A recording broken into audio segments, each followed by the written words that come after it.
Let me straight away introduce Mr. Murali Ramakrishnan, Managing Director and CEO of South Indian Bank. Mr. Murali Ramakrishnan is a chemical engineering graduate and holds postgraduate diploma in finance and marketing from Indian Institute of Management, Bangalore. He has 34 years of experience in banking and financial service sector. He joined the bank as an advisor on 1st July 2020 and was appointed as the Managing Director and Chief Executive Officer of the bank on October 1st, 2020. He is a visionary having substantial experience in the various facets of banking industry like retail, SME, corporate, project finance, international business, risk, policy, and so on in both domestic and international markets. During his tenure at ICICI Bank, another prominent bank in India, he was heading a business transformation project of SME business till May 2020. Mr. Murali Ramakrishnan was the Chief Executive, Hong Kong and Regional Head, North Asia, Sri Lanka, Middle East and Africa during the period from March 2012 to August 2016.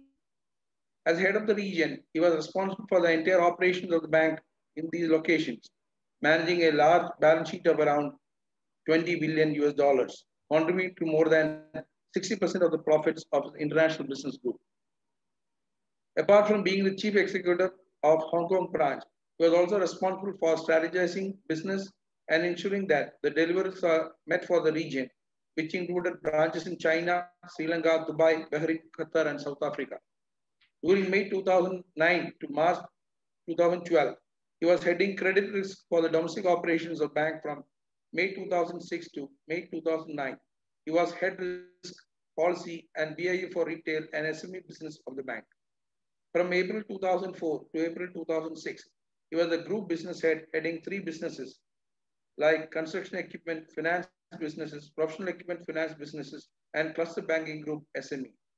From April 2002 to April 2004, he was heading the CE and professional equipment finance businesses.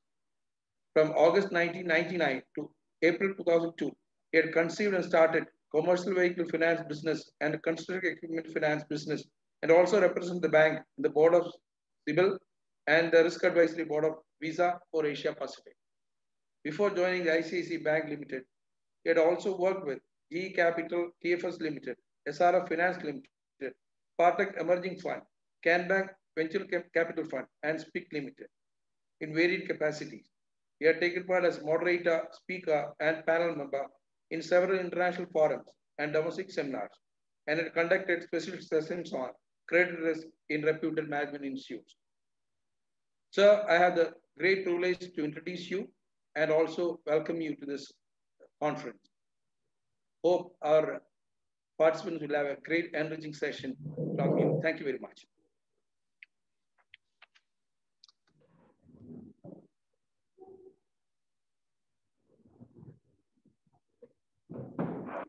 Thank you very much, sir. Now I request our chief guest, Sri Murali Ramakrishnan, MD and CEO, South Indian Bank, to audience. Good morning everyone. I would like to thank Rajagiri Business School, Rajagiri College of Social Sciences in association with the Indian Econometric Society and the University of Economics, Ho Chi Minh City, for inviting me to the second Rajagiri Conference on Economics and Finance.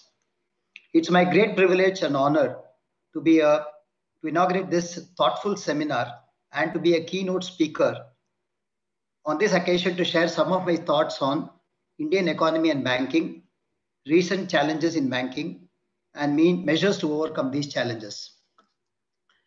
I would like to start by saying that we are in the midst of once in a century kind of event happening across the globe.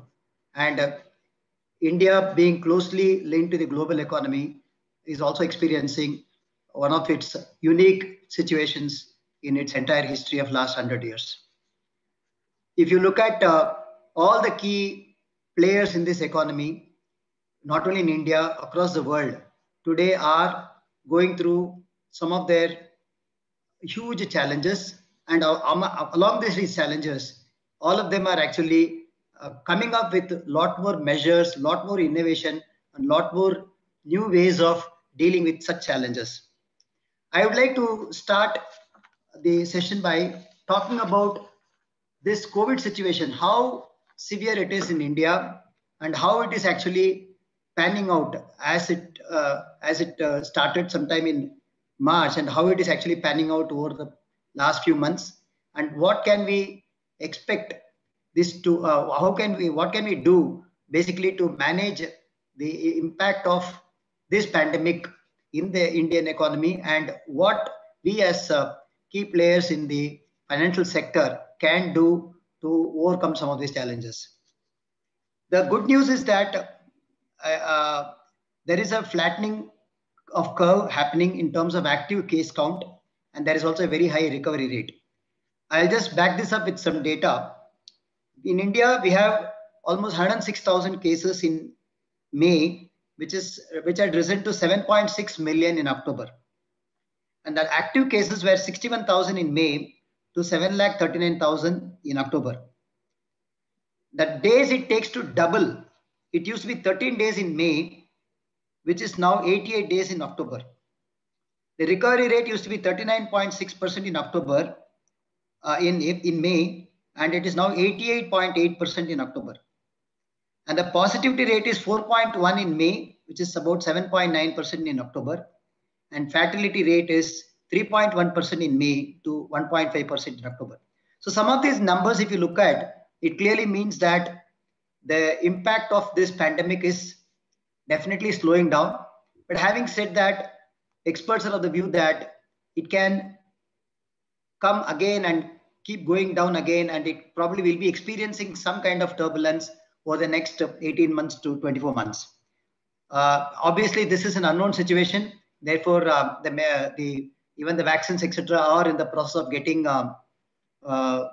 manufactured, getting tested, and then it has to be manufactured on a large scale to stop this pandemic from spreading further. But till that happens, I am sure all the economies, including Indian economy, will go through these challenges, go through this volatility in these aspects.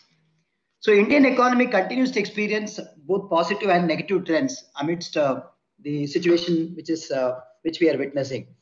I'd like to dwell upon few of the very important aspects on Indian economy, and then we will probably correlate to how it is impacting the banking and financial sector, and what are some of the measures taken by Government of India as well as our regulator, Reserve Bank of India, to manage the situation, and how the banks are responding to these challenges, and what it means for the ultimate end user, which is the Indian customers.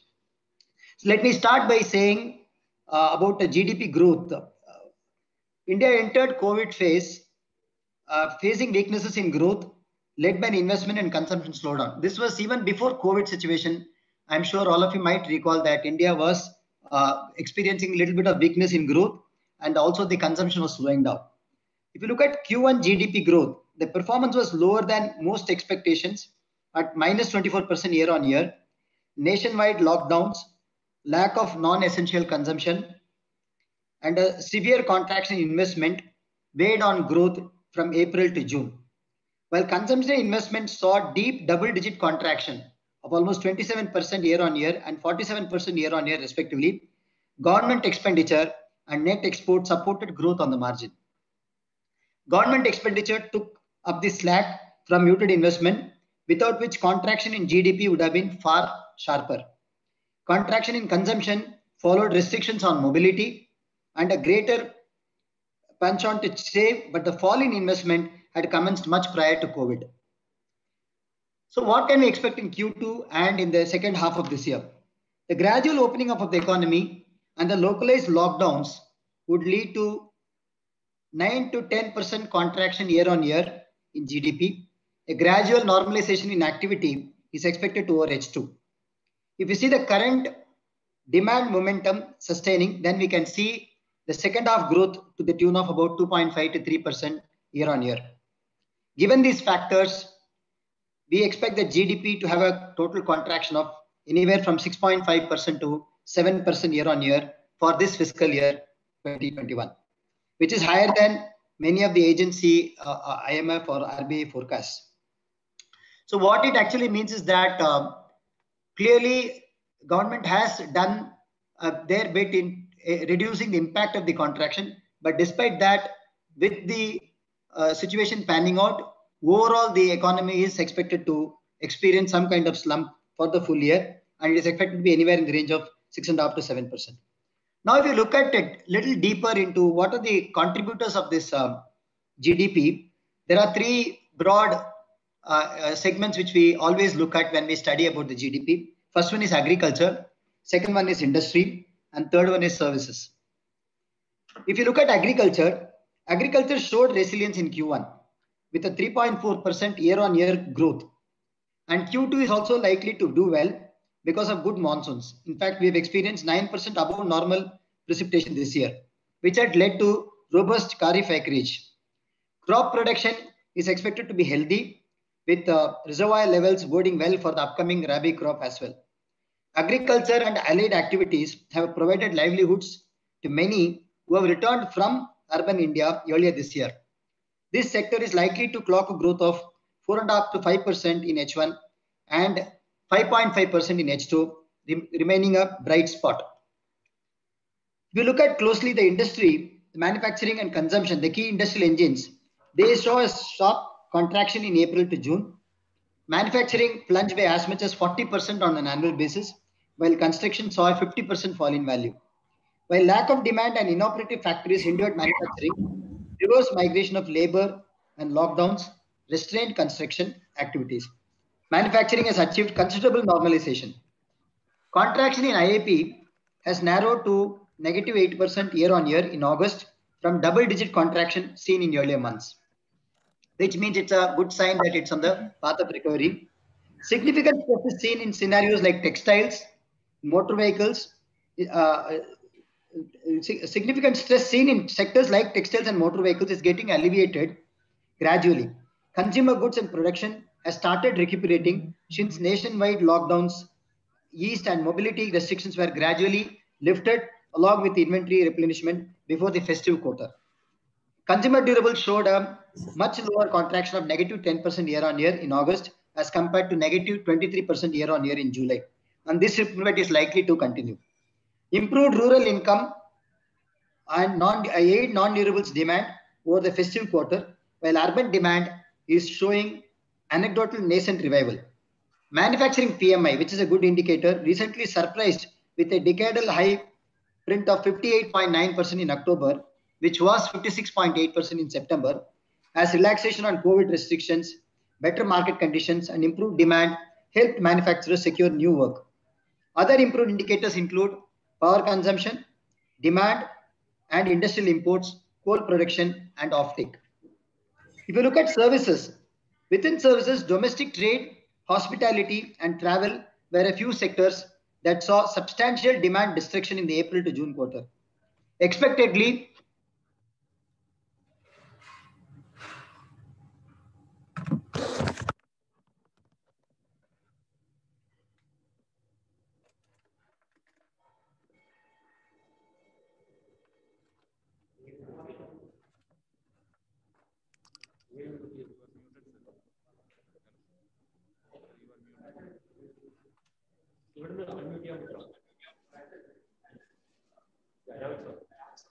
Am I audible? Yes, sir. Yes, you are audible, sir. Yeah. Okay.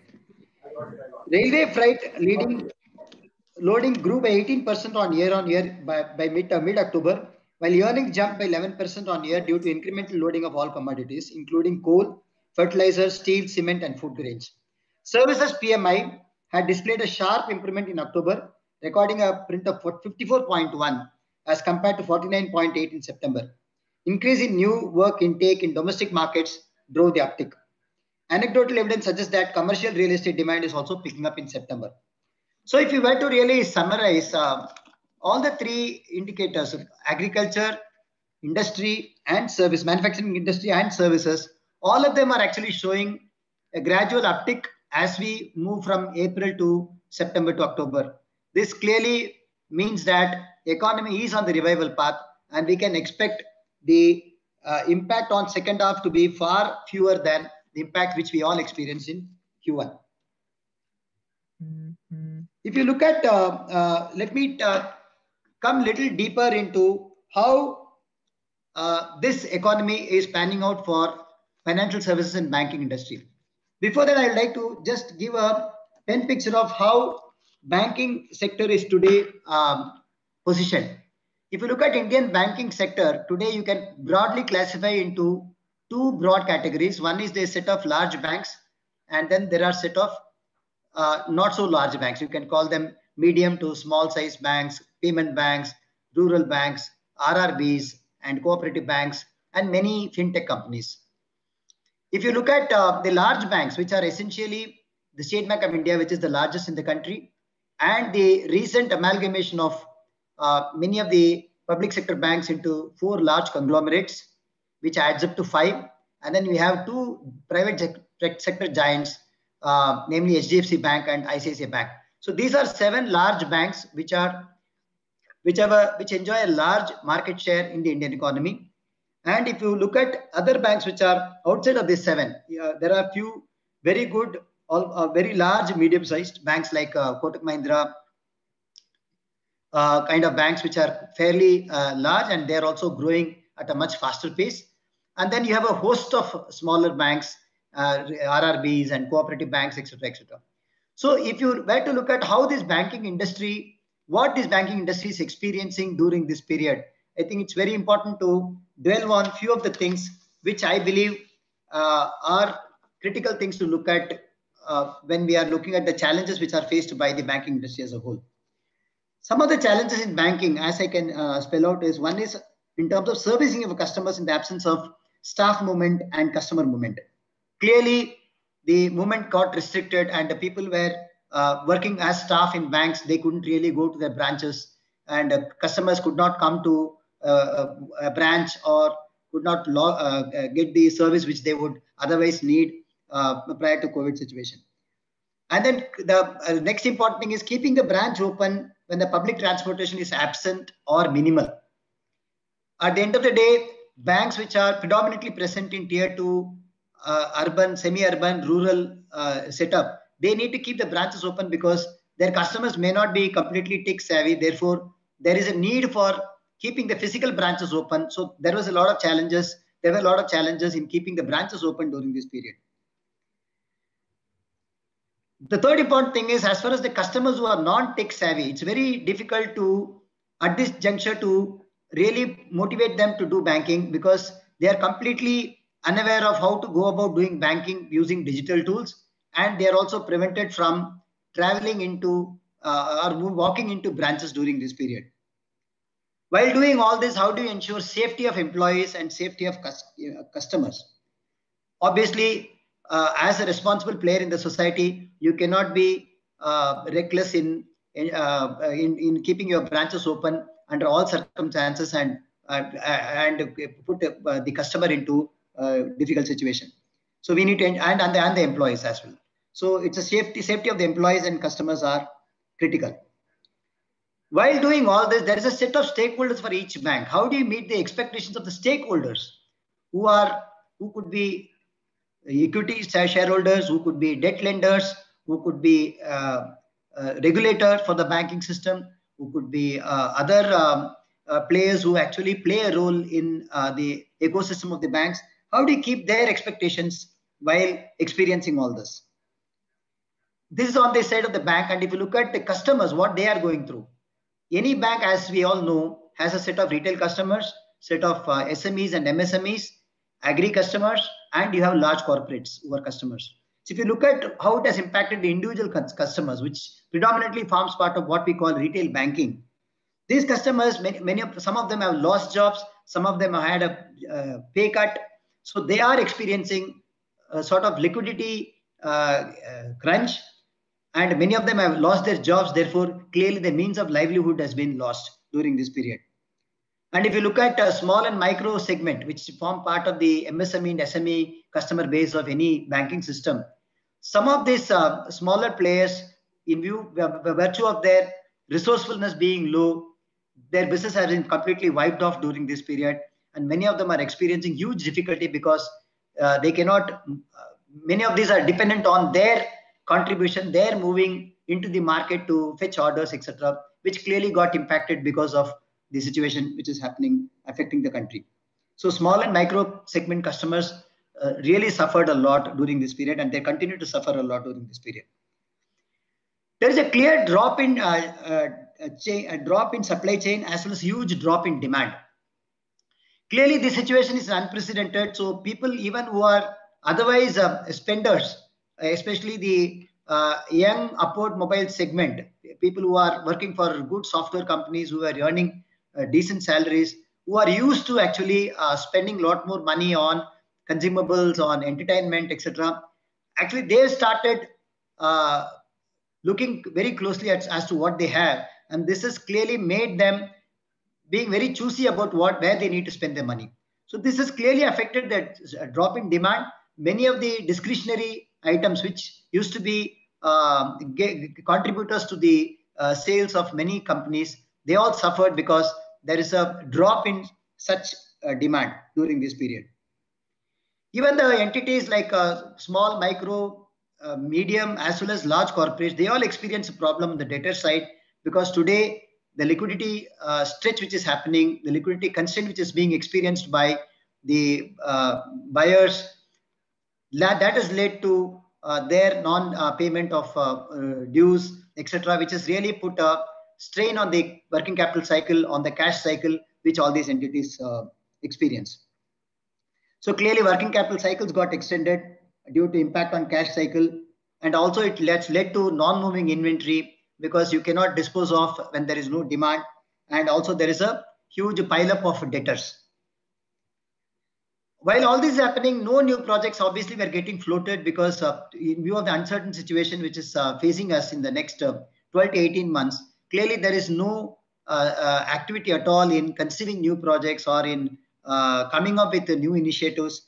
And while promoters and small entrepreneurs are doing everything to resurrect the present situation, obviously they are not thinking of going for any expansion or diversification during this phase. This actually will lead to drop in number of jobs which will get created in the economy. And finally, all the big purchases, like people going in for a car or people going in for a house or any of those, clearly those decisions have been clearly postponed in view of the uncertainty which is prevailing in the market. So if you look at the key players who are integral part of the banking ecosystem or the financial services ecosystem, all of them got impacted hugely during this pandemic. So while this is happening, obviously there is a set of measures which regulators have done, which is a set of measures which the government has taken, and there are a set of measures which many of the economies across the world have all taken during this period, which actually has helped in managing the situation far better than otherwise. So let me just talk about some of the very key initiatives which our own government and our regulators in the Indian context have taken. If you look at steps taken by Government of India, the first one is the increase in state borrowing limits. See, clearly the borrowing limits of the state governments have been increased from 3 to 5% of the gross state domestic product for the year 2021. This is estimated to give states extra resources of 4.28 trillion. Excuse me, sir. You are muted, sir. Muted. Hello? Sir, you are muted, sir.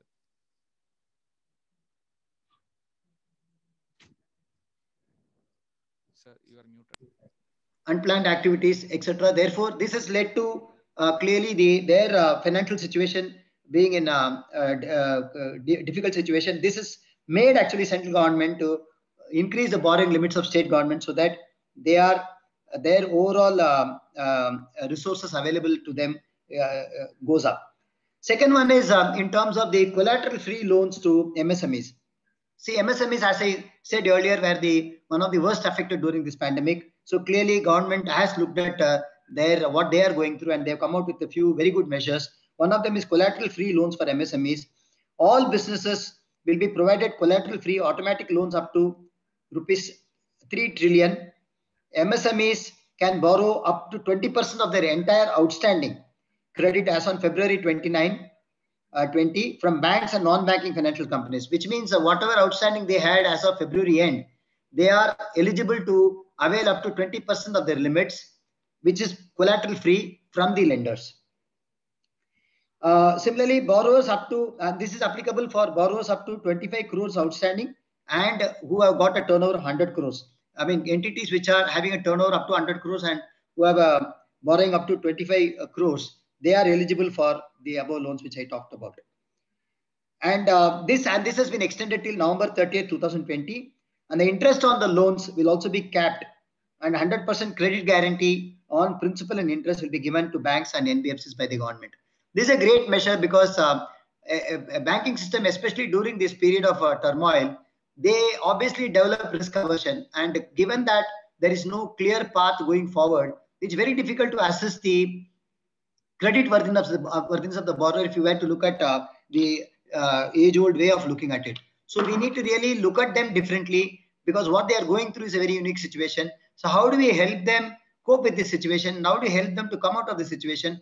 I think looking at all those, I think the measures taken by the government in giving that extra comfort to the lenders, not to be really worried about lending to such entities. Therefore, this guarantee from the government indeed is helping lenders to have a favorable look at such customers for extending this collateral-free loan. Otherwise, MSMEs and SMEs, as we all know, the typical lenders will look for a collateral because at the time of recovery, there is no recourse other than the collateral which that lenders take as security, which will help them to reduce their loss when the default happens. What are some of the measures taken for the NBFCs? See, clearly NBFCs, non-banking finance companies, play a very, very important role in the society. Therefore, they need to be supported during this period because they play a very complementary role to the banking system in ensuring that the economy really goes on grows with a faster pace. So NBFCs particularly suffered over the last 18 months after a few obviously big events which happened in the Indian economy when some of the failures of large institutions happened. There is a clear risk aversion which happened in the market, which prevented bankers also from lending to NBFCs. So NBFCs were really going through a difficult situation of liquidity freeze, liquidity crunch. And some of the smaller NBFCs have also gone out of business, and a lot of consolidation is happening in this space.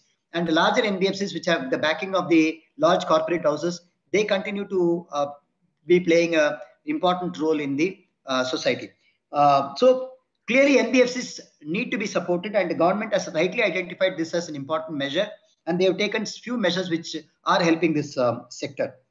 A special liquidity scheme was announced under which Rs 300 billion of investment will be made by the government in both primary and secondary market transactions in investment grade debt papers of NBFCs / housing finance companies / microfinance institutions. All these are playing very important role in funding, in servicing a different segment of customers in India. So the central government will provide 100% guarantee for these securities, and the existing partial credit guarantee scheme will be extended to partially safeguard NBFCs against borrowings of such entities, such as primary issuance of bonds or commercial papers on the liability side of the balance sheet. The first 20% of the loss will be borne by the central government. The PCGS scheme will facilitate liquidity worth 450 billion for NBFCs. So clearly, NBFC sector has been looked at carefully, and they have been given the right support by the government at this juncture.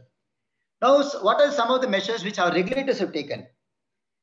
First one is a big one because cash reserve ratio was reduced, which resulted in liquidity support of close to 1.37 trillion for the banking system. And banks' limit for borrowing under the marginal standing facility was very increased. This allowed banks to avail additional 1.37 trillion liquidity at reduced MSM rate, marginal standing facility rate. The total of 1.5 trillion of targeted long-term repo operations, TRO, has been provided for investment in investment-grade bonds, commercial paper, non-convertible debentures, including those of NBFCs and MFIs.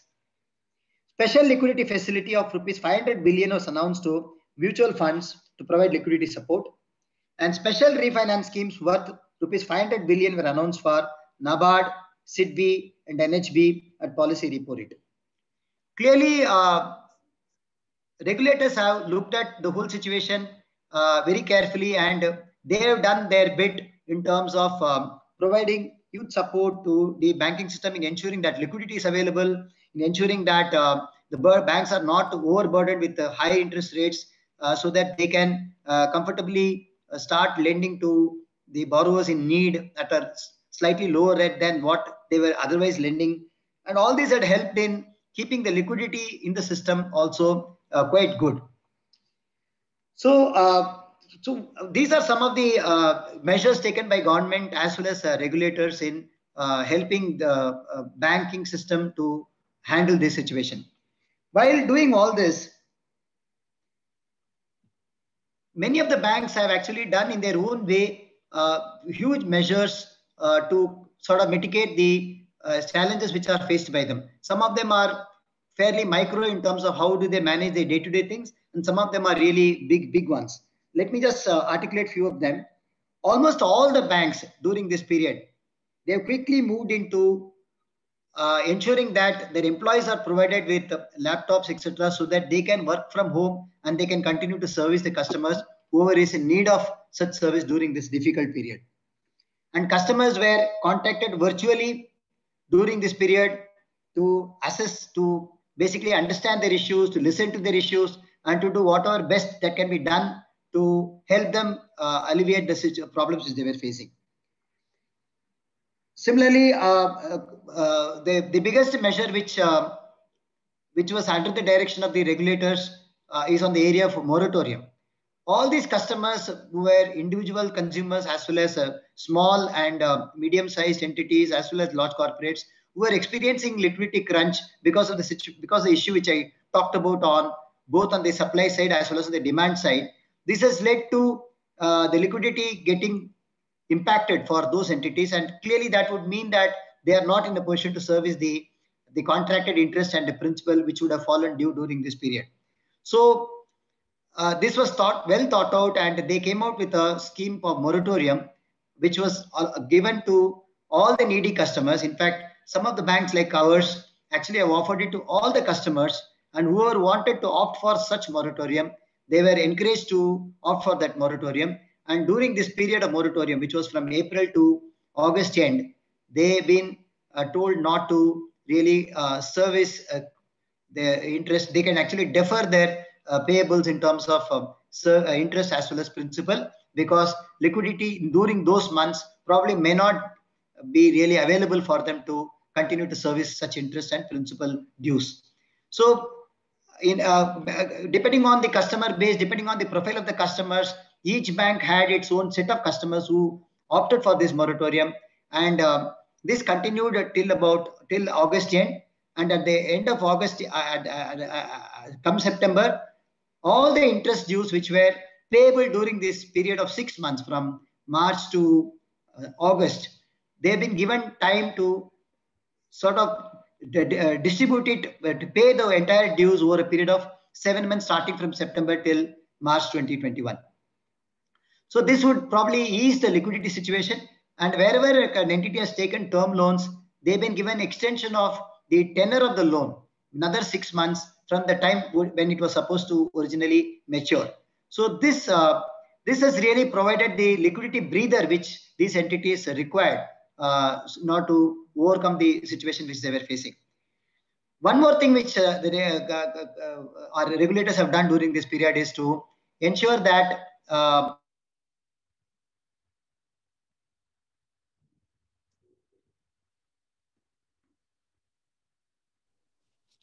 sir. You are muted, sir. About in terms of how the economy is still to revive. They obviously will be experiencing liquidity crunch even going forward. So how do we help them to sort of space out or to even out their payables by way of doing restructuring?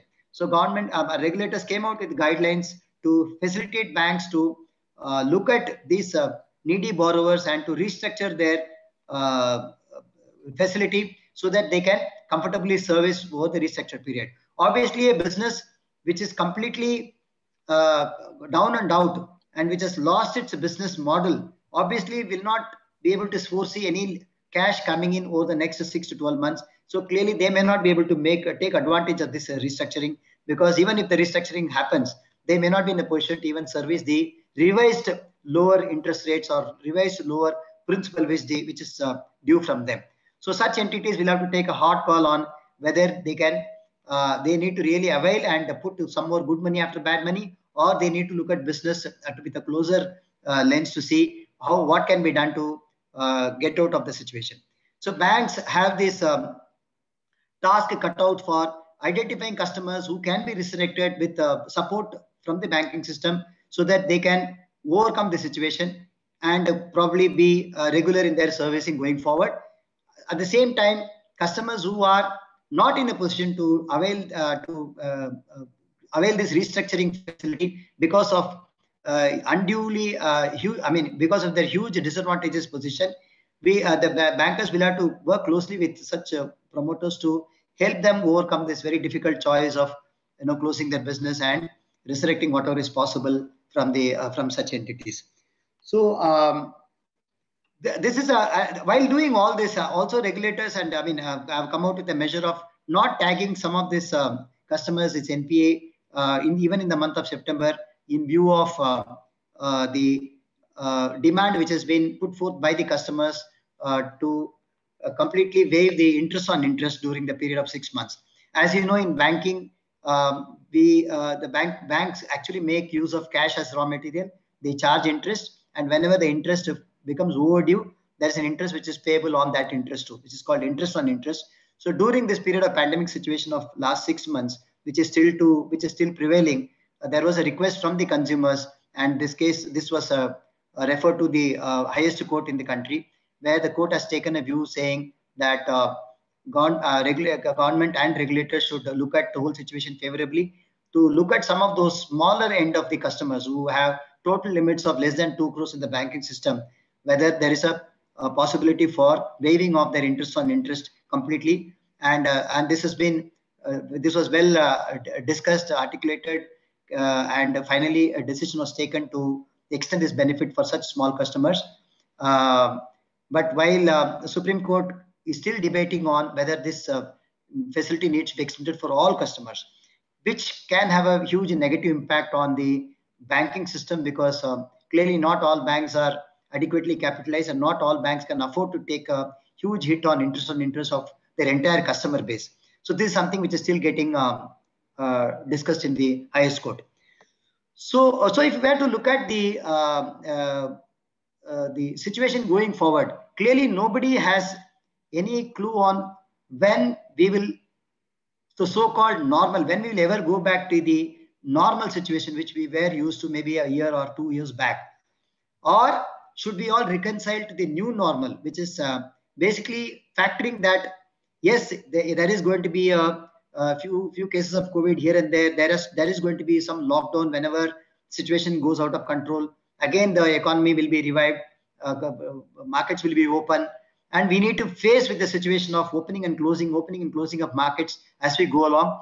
And during the entire process, how do we facilitate customers to face their daily challenges, face their challenges on liquidity, face their challenges on revenue? I mean, this is going to be a very, very unique situation for all of us who are part of this system.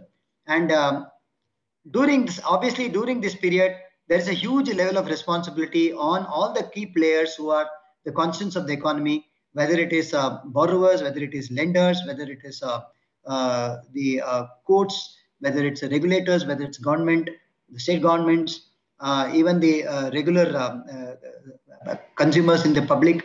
I mean, all of us will have to exercise a lot of responsibility, because this is a situation which is confronting us and we are all together in this. And how do we all work together to overcome the situation? Nobody has a ready-made recipe to handle this. All of us are grappling with ways and means to find a better way of handling the situation. And while doing all this, how do we ensure that the society continues to carry out its activities which is set out to do? And we all actually are looking forward to handling this situation together. And I really cannot think of a better situation than pooling in of thought leaders across the world thought leaders across the country to take their assessment on how to go about handling the situation and how do we get make the best use of the intellect available, best use of the talent available in the country to face this extraordinary situation.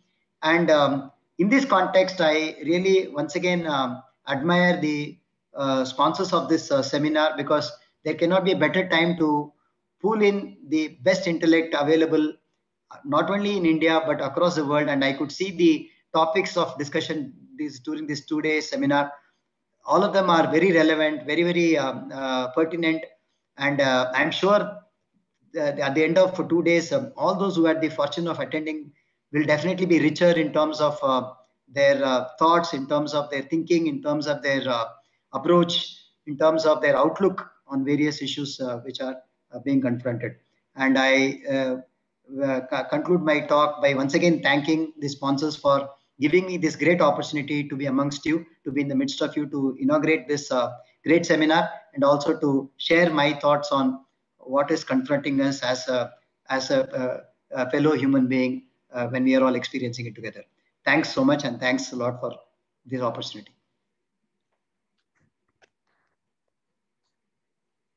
Thank you, sir, for the insightful and the inspiring speech. Insightful because you told us how COVID-19 has impacted the banking industry and the Indian economy at large. And inspiring because you told us, sir, what are the different measures taken by the government and regulators to combat the ill effects and how we are recovering from this pandemic. Once again, thank you very much, sir.